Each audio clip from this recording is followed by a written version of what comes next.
رحمت تو وہی کر سکے گا جو قریب بھی ہو، رحمت وہی کر سکے گا جو قریب بھی ہو، رحمت وہی کر سکے گا جو دستے تصرف کو دراز بھی کر سکے، جو قریب نہ جا سکے، جو دستے تصرف کو دراز نہ کر سکے، وہ بلا رحمت کیسے کرے گا؟ وہ کس طرح قریب ہے؟ میرے برادر محترم نے کیا خوبصورت بات کی، جو عزت لی الارض مسجد و طہورا۔ آئیے ذرا اس کیفیت کو تھوڑا سا آگے سے سمجھے۔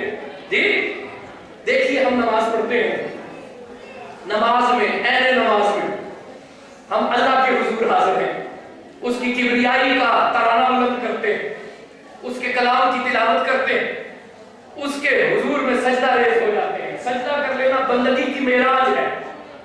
پھر ہم اس کی بارگاہ میں ادب سے بیٹھ جاتے ہیں اور گزارش کرتے ہیں التحیات للہ والصلوات والطیبات۔ اے ہمارے پاک پروردگار، جو کچھ بھی ہماری مالی عبادت ہے، جانی عبادت ہے، بدنی عبادت ہے، وہ سب کی سب تیرے حضور میں حاضر ہے۔ ٹھیک؟ اللہ کے حضور میں گزارش کرنے کے بعد ہم کیا کہتے ہیں؟ السلام علیکہ ایھا النبی ورحمۃ اللہ وبرکاتہ۔ ٹھیک؟ اب علماء بیٹھے ہوئے ہیں، یہ السلام علیکہ، اس میں تو کوئی دوری کا تصور ہی نہیں ہے نا۔ یا کہا جائے نا کسی کو، میں کہوں یا ایھا الرجل، یا رجل، تو اس کا مطلب ہے کہ یہ اسے بھی میں اپنے قریب والے کو بھی کہہ سکتا ہوں، کوئی 100 گز دور ہے تو اسے بھی میں یا کہہ کر بلا سکتا ہوں۔ لیکن یہ جو ایو ہے نا، ایو، اس میں دوری کا تصور ہی نہیں ہے۔ ایو اسی کو کہتے ہیں جس کے روبرو ہو یا وہ ہمارے روبرو ہو۔ تو یا ایو النبی ہو، ایو النبی ورحمۃ اللہ وبرکاتہ، عین نماز میں جو اللہ کی عبادت ہے، اس کے رسول کو مخاطب کر کے، مخاطب سمجھ کے، خود کو رسول کے سامنے حاضر سمجھ کر کہہ رہے ہیں السلام علیکہ ایھا النبی۔ نماز سے باہر میں نے کہا یا رسول اللہ، فوراً فتویٰ لگا دیا کہ یہ شرک ہے۔ اذان سے پہلے میں نے کہا یا رسول اللہ تو کہہ دیا شرک ہے۔ نماز پڑھنے سے پہلے میں نے کہا الصلاۃ والسلام علیکہ یا رسول اللہ تو کہہ دیا یہ شرک ہے، نبی کو حاضر ناظر کہہ دیا۔ اب عین نماز میں ہے، عین نماز میں ہے، نماز اللہ کی عبادت ہے، اللہ کی بارگاہ میں ہے، عین نماز میں دوری کے سارے احتمال ختم کر کے کہہ رہے ہیں السلام علیکہ ایھا النبی۔ جی اب کوئی نماز سے باہر مانتا ہے یا نہیں مانتا؟ نماز سے باہر اسے کفر نظر آتا ہے یا شرک نظر آتا ہے؟ نماز تو اس وقت تک ہوگی نہیں جب ان کو حاضر ناظر سمجھ کے سلام نہ بھیجیں۔ یہاں تو سب نے بھیجنا ہے نا۔ نماز سے باہر جو بھی فتویٰ ہے، نماز میں نہیں سلام بھیجو گے تو نماز مکمل نہیں ہوگی۔ یہاں تو پڑھنا ہی پڑے گا۔ پہلے جناب شیخ نے دیکھا ادھر ادھر، پہلے جناب شیخ نے دیکھا ادھر ادھر، پھر سر جھکا کے داخلے میں خانہ ہو گئے۔ یہاں نہیں پڑھو گے تو نماز ہی نہیں ہوگی۔ اللہ نماز قبول ہی نہیں کر رہا جب تک یا کہہ کر، ایو تو یا کی بھی سپرلیٹو ڈگری ہے نا، یا سے بھی ایک قدم آگے بڑھا کر جب تک انہیں مخاطب کر کے سلام نہیں کہو گے، اللہ نماز ہی قبول نہیں کرتا۔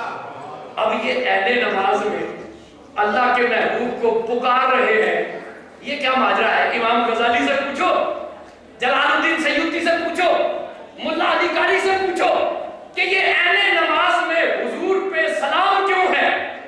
جی کیوں ہے سلام؟ امام غزالی کہتے ہیں کہ میاں بات یہ ہے کہ هل جزاء الاحسان الا الاحسان، احسان کا بدلہ ہوتا ہے احسان۔ تم جو اللہ کی بارگاہ میں حاضر ہوئے ہو، تمہیں جو کلمہ پڑھنے کی توفیق نصیب ہوئی ہے، تو یہ کیا تم پر وحی آئی ہے؟ کیا تم نے جبریل سے براہ راست سیکھا ہے؟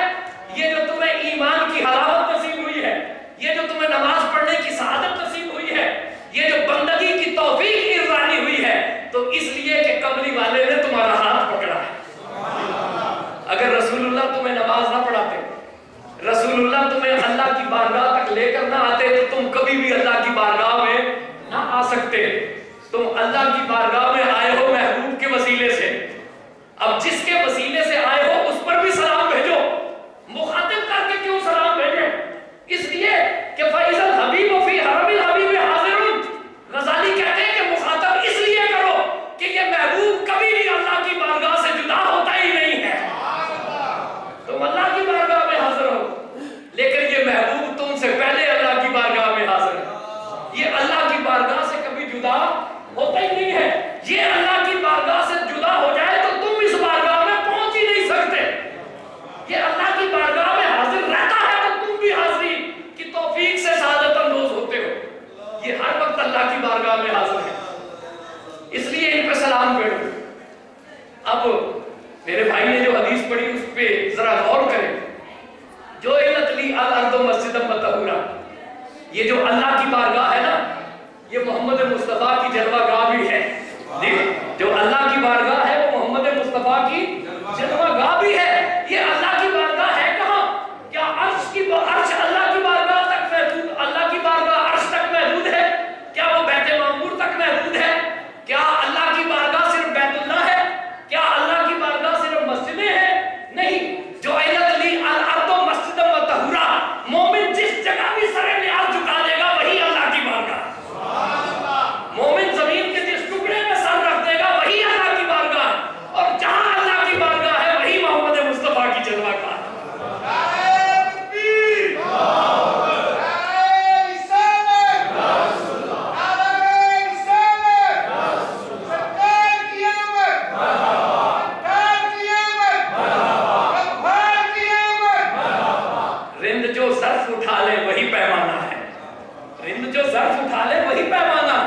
جس جگہ بیٹھ کے پی لے وہی میں کھانا ہے. اور ہم جو مستی میں کبھی جام اٹھا کر نکلے، ساتھ ہی چل پڑا میں خانہ بھی کریا کریا. جو لی الارض مسجدا وطہورا، ساری زمین اللہ نے میرے لیے پاک کر دی ہے. مومن جس جگہ سر نیاز جھکا دیتا ہے وہی اللہ کی بارگاہ ہے. جہاں اللہ کی بارگاہ ہے وہی محمد مصطفیٰ کی جلوہ گاہ ہے. محمد مصطفیٰ قریب ہیں، اپنے ماننے والوں کے قریب ہیں. جہاں بھی کسی کو دستگیری کی ضرورت ہو محمد مصطفیٰ قریب بھی ہیں اور دست تصرف دراز بھی کر سکتے ہیں. اللہ تبارک و تعالی ہمیں ان کی بارگاہ کی حاضری کی توفیق بھی عطا فرمائے اور ان کی رحمت سے مستفید ہونے کی توفیق بھی عطا فرمائے.